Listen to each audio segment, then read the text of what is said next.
O Senhor Deus nos abençoe, o Senhor Deus de Israel esteja presente em nossas vidas nesse instante, derrame as suas bênçãos sobre nós, nos proporcionando momentos de íntima convivência com Ele, que nós possamos, ao examinar as Escrituras, recebermos boa instrução, recebermos orientação, aquilo que nós estamos precisando no dia de hoje, nesse dia especial em que nós nos reunimos para vermos consolidadas as nossas obras que foram realizadas nessa semana que termina.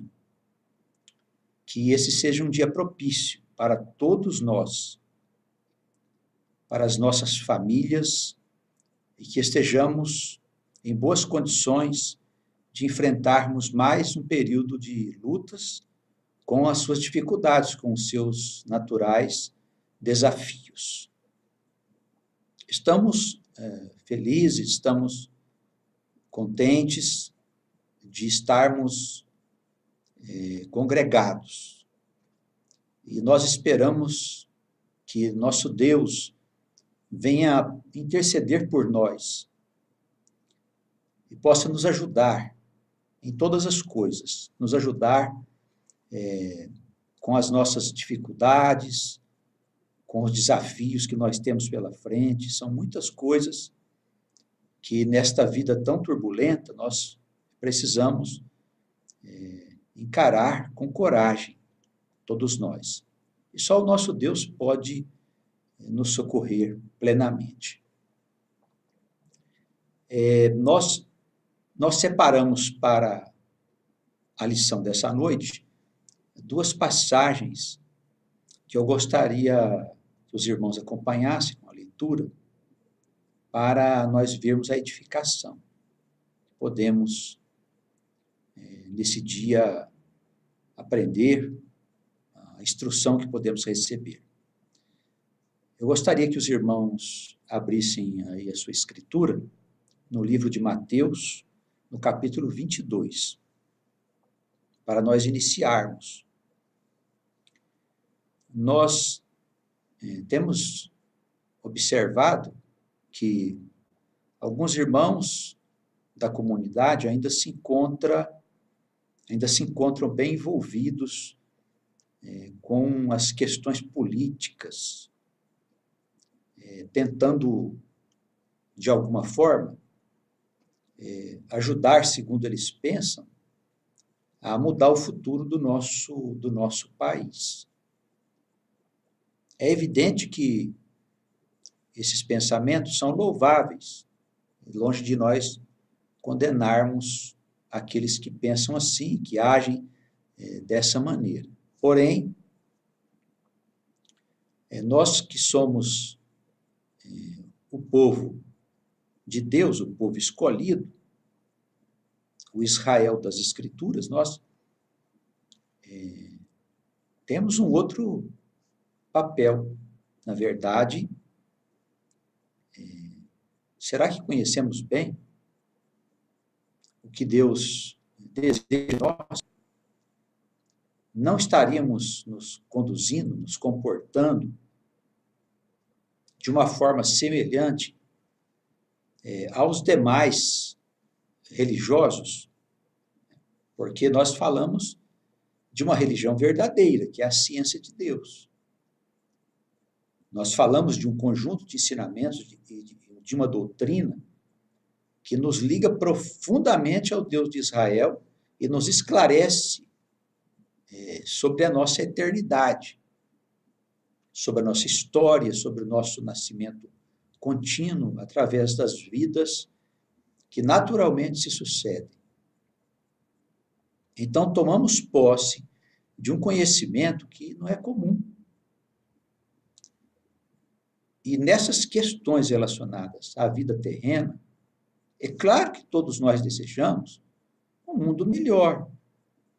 É claro que nós queremos um mundo mais justo, um mundo sem fome, sem guerras, sem prostituição, sem roubalheiras e tantas coisas tristes que nós vemos acontecer diariamente.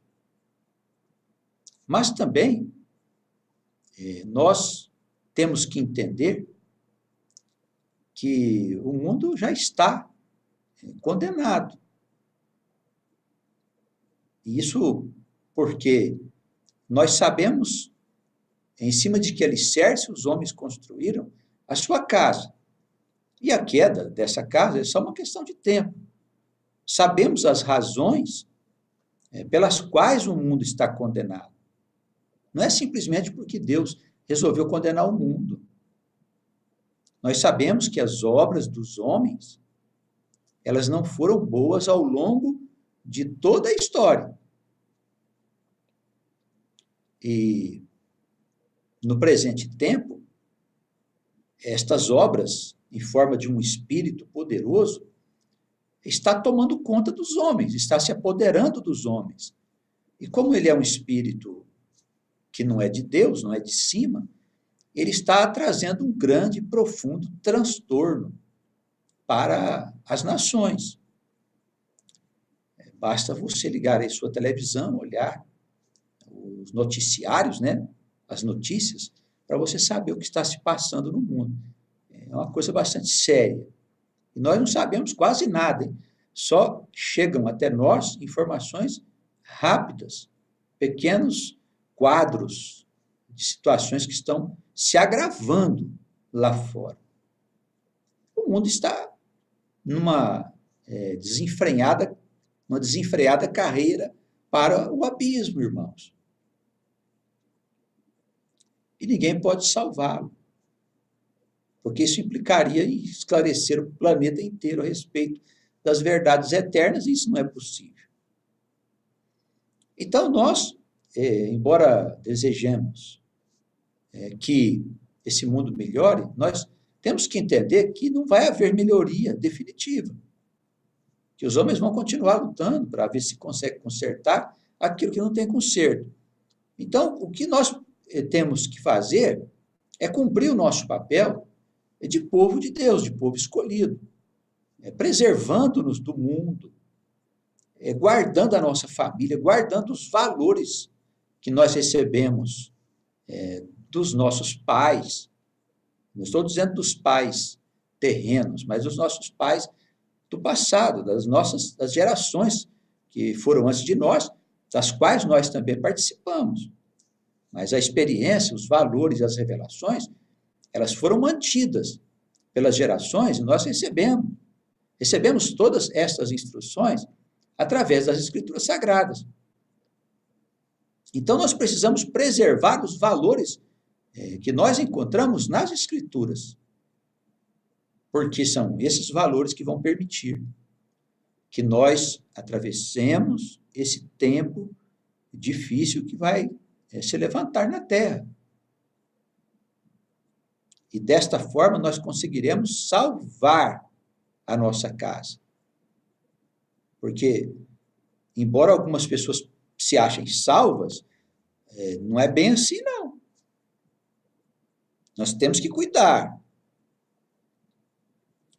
Então, há alguma instrução, alguma coisa que possa nos ajudar a entender que não adianta a gente se envolver com o mundo e não adianta a gente se envolver em questões políticas. É simples. Jesus, ele é um modelo que nos sinaliza para onde seguir. E ele tratou dessa questão aqui no Evangelho segundo Mateus, né, no capítulo 22, a partir aqui do versículo 16, nós vemos os fariseus que haviam ficado aborrecidos com ele, né, por causa de um discurso que ele tinha feito sobre as bodas, que era um casamento que simboliza o futuro da humanidade, uma festa, e aonde os que não tinham a veste nupcial, né, que na simbologia bíblica os qualificativos necessários para nós entrarmos num mundo novo, foram expulsos dessa festa. E os fariseus, eles sabiam que o Senhor estava se referindo também a eles. E eles então, segundo diz aqui o versículo 16 do capítulo 22 do Evangelho segundo Mateus, eles enviaram os seus discípulos com os herodianos para tentar o Senhor, para ver se conseguiam pegar alguma palavra, alguma orientação, algum argumento que pudesse comprometê-lo, porque eles não estavam interessados em aprender. Eles queriam uma razão para prender o Senhor. Eles buscavam isso. Chegaram diante do Cristo e disseram: Mestre, bem sabemos que és verdadeiro e ensinas o caminho de Deus, segundo a verdade, e de ninguém se te dá, porque não olhas a aparência dos homens. Veja como é que eles fazem a abordagem. Por isso que eu digo assim, não adianta a gente saber sobre as Escrituras e não ter o Espírito Santo. Esses sujeitos sabiam quem era o Senhor. E até declaram aqui: Mestre, sabemos que és verdadeiro. Então, como é que pode saber que o Senhor é verdadeiro e estarem ali procurando armar uma cilada para o Senhor? Ensinas o caminho de Deus. Então, existe um caminho, existe um caminho.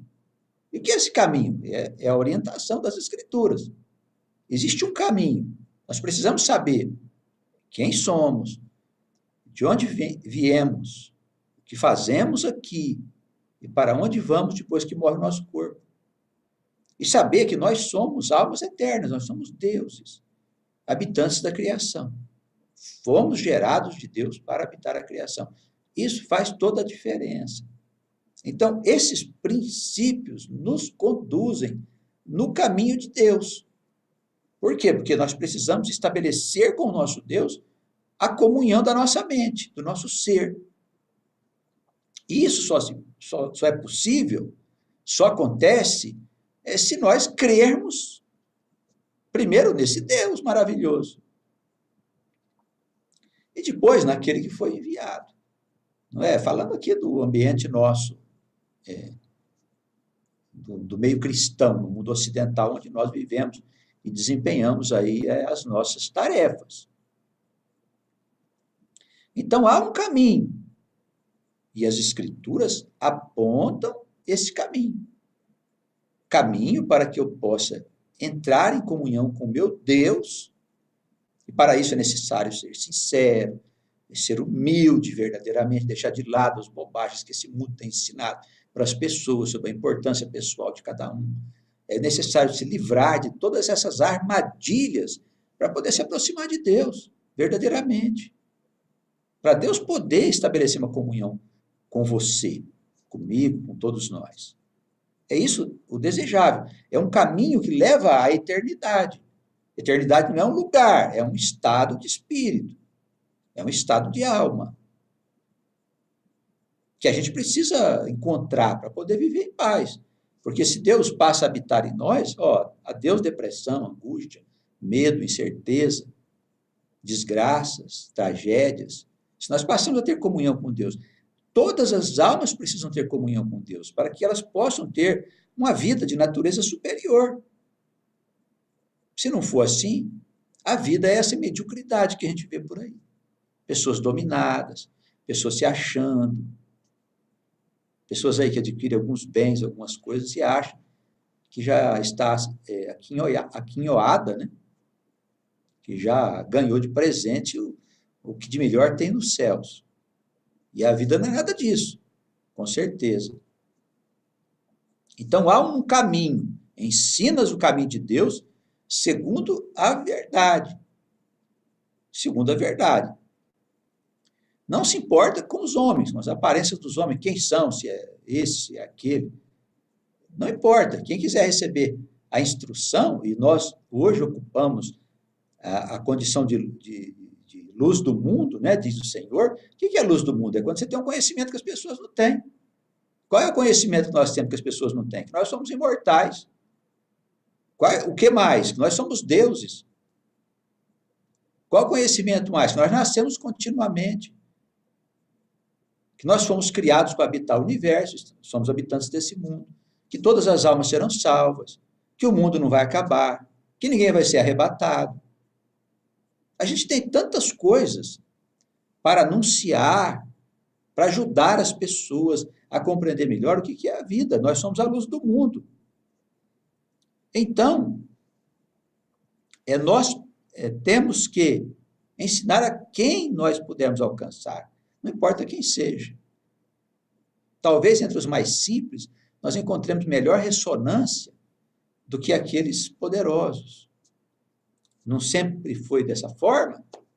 Eu pergunto aos irmãos. Eles colocaram aqui uma questão diante do Senhor, né? Dize-nos, pois que te parece, é lícito pagar o tributo a César ou não? Porque Jesus desprezava as coisas do mundo. Impostos, César, que representa o quê? A política nossa, tradicional. Essa política é o mundo de César, com seus poderes financeiros, né? Com os poderes de toda a natureza, de toda a ordem que nós vemos no mundo. Claro, se ele diz, não paga, eles iam criar uma situação embaraçosa para ele, porque ele poderia ser denunciado e preso. Então, Jesus, ele, como era do seu feitio, ele era um rabi, ele era um mestre, e ele sabia como usar muito bem as argumentações para colocar fim a qualquer tipo de discussão. Ele conhecia a intenção daqueles corações. Mostrai-me a moeda, disse o Senhor. Jesus disse, ele conhecia sua malícia, né? Por que me experimentais, hipócritas? Mostrai a moeda. Mostrai para mim. E eles lhe apresentaram um dinheiro. Então, o que disse o Senhor? De quem é esta figura que está na moeda? E esta inscrição? E eles então disseram, de César. Então, o Senhor lhes respondeu, dai, pois, a César o que é de César e a Deus o que é de Deus. Então, fica claro, eu penso que não há nenhuma dúvida que Jesus estabelece um critério para nos guiar no caminho da nossa experiência pessoal. Então nós vamos abandonar a vida financeira, não quero saber mais de dinheiro. Não, não é isso que o Senhor está dizendo. Ele está dizendo que as coisas do nosso Deus, elas não têm laços com as coisas do mundo. Por isso nós não devemos nos envolver com as coisas do mundo. Devemos cumprir com as nossas obrigações e deveres na sociedade da qual nós fazemos parte. Mas nós não precisamos nos envolver com questões materiais, porque está muito claro que a nossa tarefa é outra. A nossa tarefa é outra, irmãos. A não ser que a gente não tenha entendido muito bem o que é o reino de Deus. A nova civilização que será estabelecida depois da grande crise que vai cair sobre essa humanidade. Você crê nisso? Você crê nisso? Eu creio. Porque isso está por toda a Escritura. As Escrituras foram escritas para orientar um povo chamado Israel. Antes pensava-se que era um povo de uma simples constituição biológica, como ainda pensam a maioria dos judeus. E cristãos também, diga-se de passagem. Mas nós aprendemos com Paulo, inclusive, que a descendência é de natureza transcendental. É uma coisa que transcende a vida terrena, a vida visível. Ela depende do laço que a alma tem com Deus. Essa descendência do pai Abraão. Esse é o povo escolhido. Então, nós sabemos com clareza, nós sabemos que Jesus estabeleceu o critério fundamental: a César o que é de César, a Deus o que é de Deus. Será que nós temos coragem para fazer isso agora? Nós vamos ter que fazer. Nós temos uma eleição daqui a pouco, não é mesmo? Ano que vem nós temos uma eleição que tem tudo para ser uma eleição violenta. Violenta. Será que nós teremos a coragem de assumir uma postura onde nós vamos separar essas coisas? Onde nós vamos conseguir separar essas coisas? A César o que é de César e a Deus o que é de Deus. Vamos lá cumprir o nosso papel. A gente vota naquele que a gente acha que é mais qualificado. E falando em termos práticos, né, nós precisamos do que, na verdade? De um administrador, de uma pessoa que administre para nós o país. Se ele é do partido A, B ou C, de esquerda, de direita, não importa. O que importa é que o sujeito seja um administrador. Administrar as coisas públicas, não ficar fazendo política. Não é verdade? Precisamos de um homem sério. Então, quando existirem os candidatos, nós vamos lá e votamos naquele que a gente achar melhor. É isso que nós temos que fazer. Nós não temos que entrar em discussão, não temos que criar confusão, como tem acontecido nos últimos tempos. Tivemos aí algumas situações bastante vergonhosas, diga-se de passagem, dentro da comunidade. Também dentro da comunidade. Então, isso ainda vai render muita conversa ainda. Porque, se Deus quiser, nós vamos conseguir livrar os irmãos dessa profunda perturbação que está na Terra. Com o nome de política, é uma perturbação. Correntes de direita, de esquerda, de centro, de cima, de baixo, enfim, de tudo quanto é lado. Então, isso é uma perturbação, uma coisa que nós não devemos nos envolver, porque é de César. É de César, não é de Deus. Vê se você consegue colocar isso dentro da tua cabeça. Tá bem? Agora vamos mover um pouquinho aqui para frente. Vamos lá. Eu queria pedir aos irmãos para seguir um pouco mais adiante no livro Romanos. Vamos abrir aí, pega a sua escritura direitinho e me acompanha. Romanos, capítulo 13, a partir do versículo 8. Romanos 13, a partir do versículo 8. É a carta de Paulo à igreja de Roma. Ele começa dizendo o seguinte: a ninguém devais coisa alguma, a não ser o amor com que vos ameis uns aos outros. Então, o que quer dizer isso? Nós não temos nenhum tipo de obrigação com o mundo. Entendeu? Não é porque você é cidadão, mora no Brasil, não sei o quê, você tem que ser isso e aquilo. Nós não temos nenhum tipo de compromisso com o mundo. Vamos entender bem isso? Aqui está bem claro. Quem tem compromisso com o mundo, com isso, com aquilo, quer dar satisfação, quer fazer isso, quer fazer aquilo outro, são pessoas que estão assumindo compromisso com o mundo, com o espírito do mundo, assumindo uma dívida. E quem assume dívida com ele tem que pagar. A coisa é complicada, hein, irmãos? Vocês sabem de que eu estou falando. A ninguém devais coisa alguma. Não há nenhuma obrigação, a não ser uma, a de nós vivermos em amor, de uns para com os outros. Quem fizer isso, porque quem ama aos outros, cumpriu a lei. Os irmãos se lembram da passagem que Jesus diz, olha, foi indagado sobre o maior mandamento, ele disse, amar a Deus sobre todas as coisas. Esse é o primeiro e grande mandamento da lei, o maior de todos. E há um outro semelhante a esse. Amai o vosso próximo como a vós mesmos. Esses dois mandamentos, que são semelhantes, olha só, a lei do amor é uma coisa maravilhosa, profunda. Desses dois mandamentos dependem as demais leis das Escrituras Sagradas. Então, uma pessoa, às vezes, quer ficar correndo atrás das leis para poder obedecer às leis.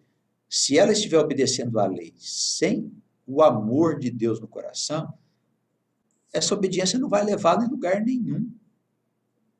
Por isso, a gente começa o caminho da obediência pela fé. É a fé que nos faz ser obedientes, não é a obediência que nos leva à fé. É uma coisa diferente, irmãos. Isso separa a doutrina da lei da doutrina da graça, ensinada pelo apóstolo Paulo. Aqui. Então, quem ama aos outros, cumpre a lei.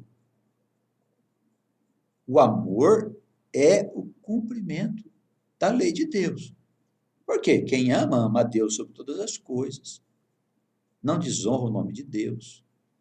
Não mata, não rouba, não adultera, não tem inveja, não mente.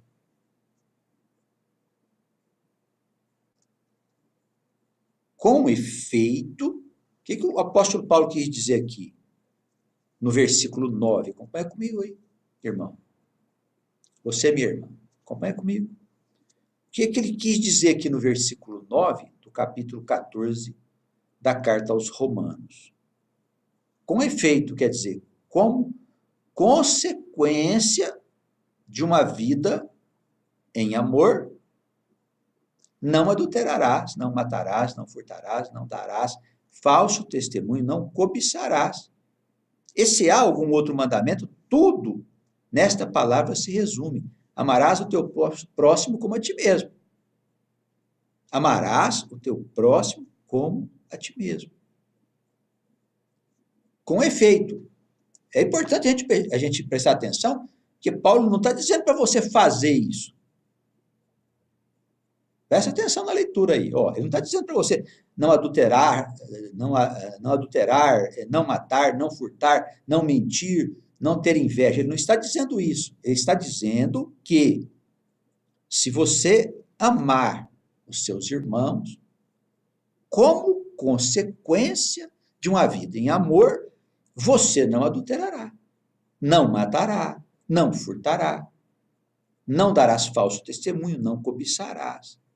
E se há alguma outra regra, se há alguma outra regra, algum outro mandamento a ser obedecido, tudo se resume nesta máxima: amarás ao teu próximo como a ti mesmo. Percebeu, meu irmão, minha irmã? Agora, é claro que o apóstolo Paulo está falando do amor de Deus, do amor ágape. Não é um amor comum entre duas pessoas, não é isso. É o amor que cuida. A gente não vê aí muitos pais que têm filhos e não cuidam direito? Então, não é o verdadeiro amor. Porque os pais que cuidam dos seus filhos estão movidos pelo amor de Deus. Maravilhoso, irmãos. Quem ama não tem que se preocupar muito com o mandamento. Por quê? Porque se está cheio do amor de Deus, naturalmente, com efeito, como consequência, ele não vai matar, adulterar, roubar, mentir, ter inveja. Esta é a grande doutrina do apóstolo Paulo. Pouco compreendida, as pessoas continuam ainda tentando obedecer à lei para poder agradar a Deus. Eles acham assim que se eles obedecerem a Deus, Deus vai ficar contente e vai dar um monte de coisa para eles. Ou quando eles morrerem, vão morar no céu com Deus. Não é nada disso não, irmãos. Isso é a leitura superficial, a leitura pobre É uma leitura pobre dos textos bíblicos, infelizmente.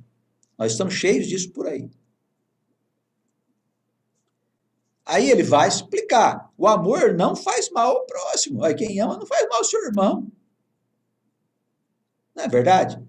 É isso que ele quer dizer para nós, irmão. O amor não faz mal ao próximo, de sorte que o cumprimento da lei resulta em quê? Consequência de uma vida de amor. É o amor.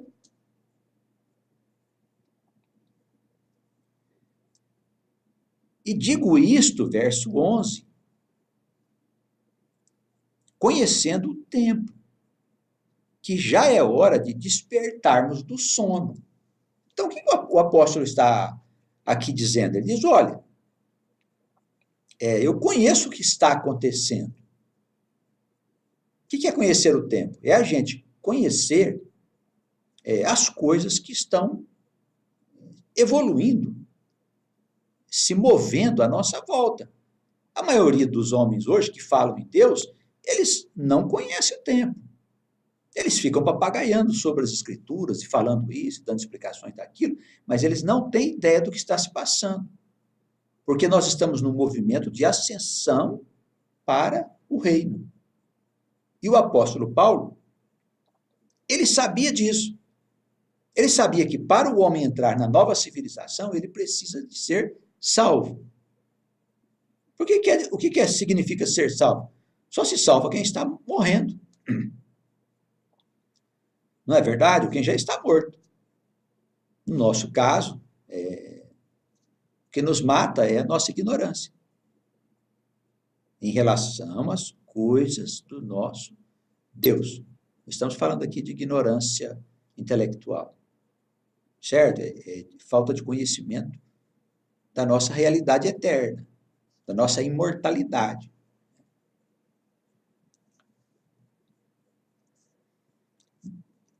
Digo-vos isto, versículo 11, conhecendo o tempo, que já é hora de despertarmos do sono. Que sono? Sono da ignorância. Da ignorância. É hora de nós despertarmos do sono, porque a nossa salvação está agora mais perto de nós do que quando nós aceitamos a fé. Eu disse a princípio, olha, algumas pessoas pensam que já estão salvas. Não estão. A salvação só se conclui no juízo. Porque até lá nós estamos sujeitos ao pecado. E dependendo do tamanho, a gente pode ir para o buraco. Podemos ser condenados, irmãos. Essa é a verdade. Por que a salvação está mais perto? Porque está se aproximando o juízo. Está se aproximando o reino.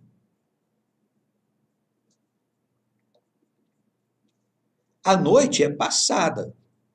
O que significa a noite? O período de ignorância que nós atravessamos desde a época que nós saímos das cavernas e chegamos até o ponto em que nós nos encontramos atualmente. Foi um período de noite, de ignorância, de selvageria, de brutalidade. Bom, tem muita gente que por aí está na noite, né? Tem muita gente que está ainda na noite. A noite é passada e o dia é chegado. Rejeitemos, pois, as obras das trevas e vistamo-nos das armas da luz. Olha que versículo, hein? Olha que versículo. A noite é passada, o dia é chegado. O que é o dia que está chegando? As revelações. É o entendimento que nos dá o Senhor sobre quem nós somos. Olha, me dá uma tristeza de ver essas igrejas ensinando nada para as pessoas. Nada. Simplesmente elas querem apoiar a vida terrena. Como se essa vida rápida que passa, 70, 80 anos, fosse a única experiência que a pessoa vai viver. A alma é eterna, a pessoa já viveu muitas vezes e viverá continuamente até terminar o processo criativo. A alma foi feita para viver na região visível da criação no universo. Não é lógico, não é inteligente, não é maravilhoso uma coisa dessa? Eu penso que sim. irmãos? Eu penso que sim. A noite é passada, o dia é chegado, o período da ignorância acabou, Cristo chegou e as revelações estão sendo feitas, foram feitas naquela época, estão sendo escancaradas agora.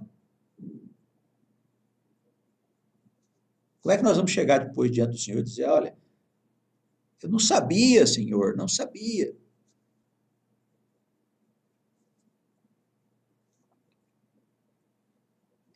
Rejeitemos, sabendo agora da verdade, rejeitemos as obras das trevas. O que são as obras das trevas? Tudo isso que ele falou aqui. Acrescido à vida mundana, que hoje as pessoas têm envolvimento com tudo quanto é coisa que não presta, irmãos. Com vícios de toda natureza, com soberba, com vaidade, com disputas. Eu tenho pedido a Deus, às vezes os irmãos querem insistir no caminho, vamos deixar. Dizia o apóstolo Paulo, né? Entrega para o Espírito, para ver se salva depois a alma lá na hora do juízo. O que é entregar para o Espírito? Entregar para Satanás, que é o inimigo. O espírito do mal, do mundo, né? É o espírito do mundo. Então, nós precisamos, tendo conhecimento agora da verdade, clamar ao nosso Deus que nos livre de todo esse mal que está na terra, essa tristeza que está na terra, das pestes, das enfermidades, dos tormentos.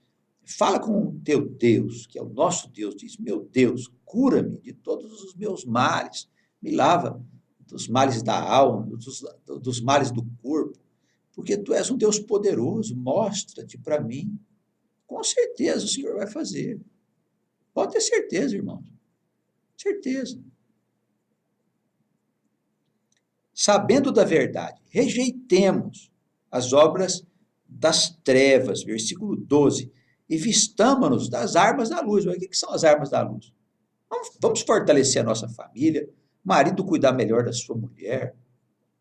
As escrituras tratam disso com muita clareza. Olha, no cristianismo, eles banalizaram a relação marido e mulher. No judaísmo, os judeus valorizam tanto as mulheres, porque elas têm um papel tão importante para nós, na nossa vida e tudo que nós fazemos. Nós não podemos viver sem as nossas mulheres. Elas precisam ser honradas por nós. Precisamos cuidar das nossas mulheres, agradar as nossas mulheres.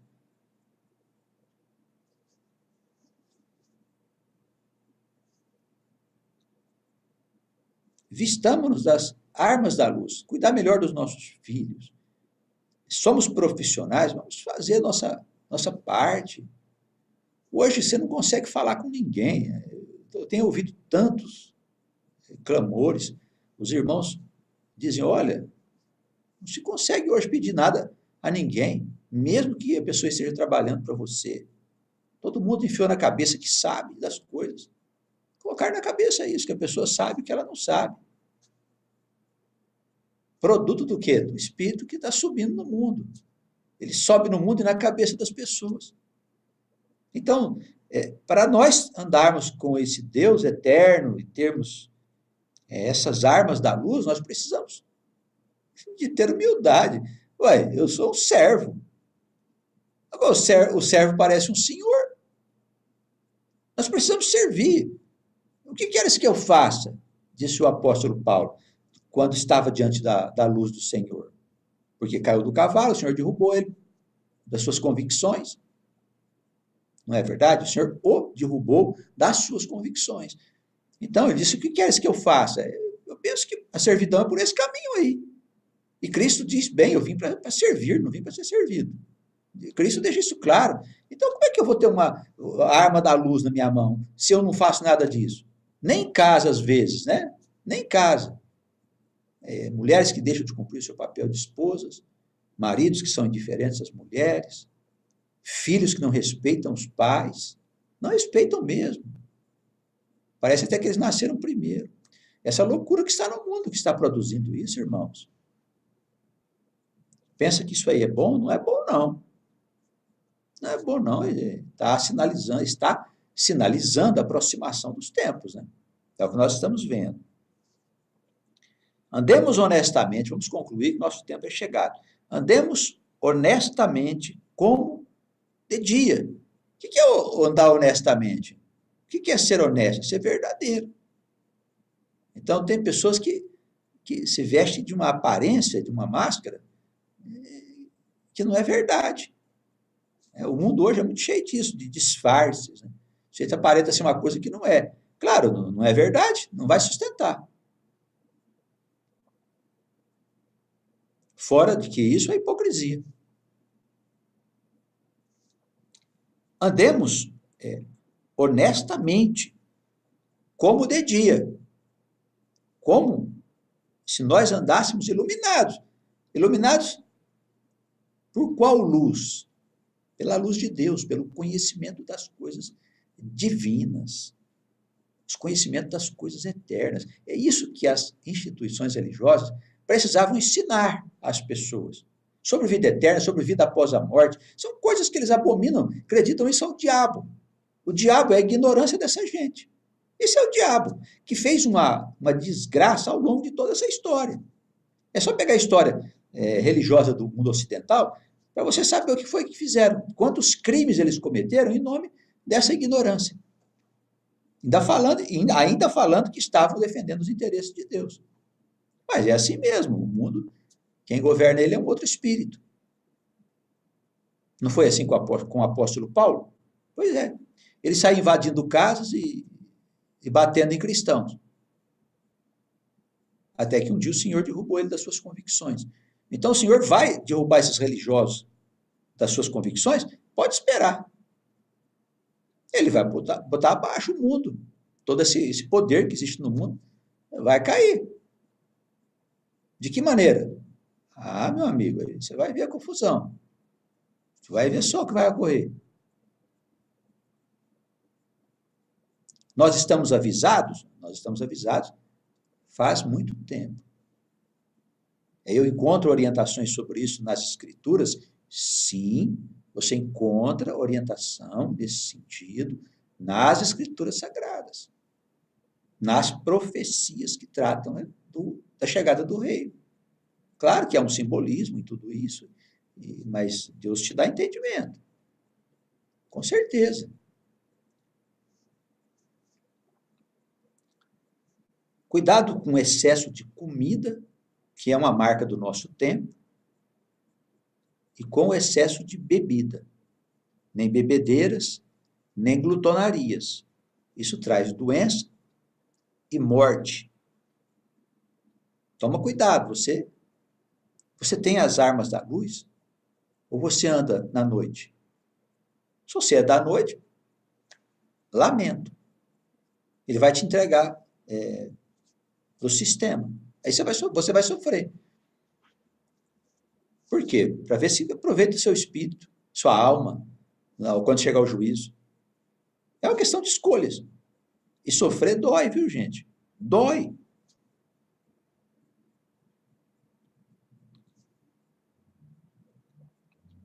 Não em glutonarias, nem em bebedeiras, nem de forma desonesta, nem em dissoluções, contendas. O que é isso? Desentendimento. Nós falamos agora mesmo aí o que causou desentendimento na família de Deus. Foram muitos desentendimentos. Toma cuidado para você não sair por aí representando essa gente que está aí, viu? Vocês sabem que por trás disso, toda essa confusão, existe um espírito. E esse espírito não é de cima. Ele está presente na história religiosa do Ocidente, especialmente do cristianismo. Então, se você está achando que eu estou falando algo que está fora do contexto, você pega o livro de história e vai dar uma olhadinha para você ver o que foi que aconteceu. O espírito continua aí. Em algum tempo que as religiões se envolveram com o governo, com o poder político, a coisa deu certo, mostra para mim aonde. Tá bem? Só para a gente poder separar o que é de César e o que é de Deus. Tá? Não há dívida nenhuma com o mundo, como diz o apóstolo aqui, logo na introdução da nossa fala. Não há dívida nenhuma com o mundo. A única dívida que nós temos com as pessoas é uma vida de amor para com elas. É isso. Dissolução, contenda, inveja, são coisas nocivas. Hoje, inveja tem demais, demais. A internet facilita muito isso. A pessoa quer ser uma coisa que ela não é, absolutamente. Aí é um desastre, né? Porque a experiência da vida de alguém que quer ser uma coisa que ela não é desastrosa. Desastrosa. Mas quem convence o sujeito do pecado? Ninguém convence. Ninguém convence. O sofrimento é a única via da salvação, se houver possibilidade. Né? Se houver, se não houver, é condenação. Revestivos, verso 14, do Senhor Jesus Cristo. Revestivos do Senhor Jesus Cristo. E não tenhais cuidado da carne com suas concupiscências. Então, não se preocupa com as coisas terrenas, com seus enganos. Está claro para você, meu irmão? Está claro para você, minha irmã? Se não estiver, sinto muito. Mas muito mesmo. Porque você vai aprender por uma via dolorosa. Tem gente que não aceita as coisas, não aceita a palavra, não aceita nada.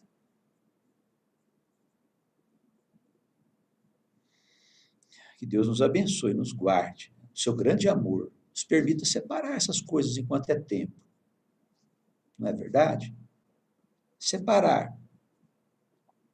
Não nos igualemos às pessoas comuns, no sentido de suas crenças, porque a nós está sendo reveladas grandes coisas. Revistamo-nos da luz, revistamo-nos do Senhor, dos seus ensinos, da sua eternidade, da sua separação, separados para Deus. Ele não foi separado para ser o Messias, não foi separado para ser o nosso Salvador. Então, irmãos, nós também somos separados, porque ele mesmo disse, vós sois a luz do mundo. Vós sois a luz do mundo. Não são os políticos, vós sois a luz do mundo. E muito menos os religiosos. Por quê? Porque os religiosos é que perseguiram o Senhor. Você acha que quem foi que perseguiu o Senhor? Nem os políticos. Os políticos lavaram as mãos. Isso não é com a gente, não. Eu só vou dizer uma coisa, disseram os políticos. A nosso ver, eles não fizeram, ao nosso ver, ele não fez nada errado. Disseram, não, mata o sujeito, mata ele. Os religiosos gritaram. Não é mesmo? Então, não basta estar dentro de uma igreja para a pessoa achar que já está aí com toda a razão. Então, nós não vamos nos assemelhar a essas pessoas, irmãos, nem a políticos e nem a religiosos. Nós precisamos ser diferenciados. Em que sentido?